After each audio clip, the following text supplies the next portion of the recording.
IPS સંસ્થાના વડા પરમ પૂજ્ય મહંત સ્વામી મહારાજનું જામનગરને આંગણે આગમન।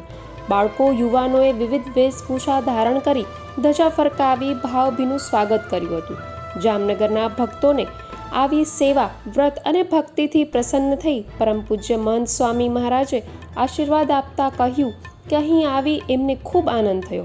સર્વેની સેવા ભક્તિ ખૂબ જ અદ્ભુત છે।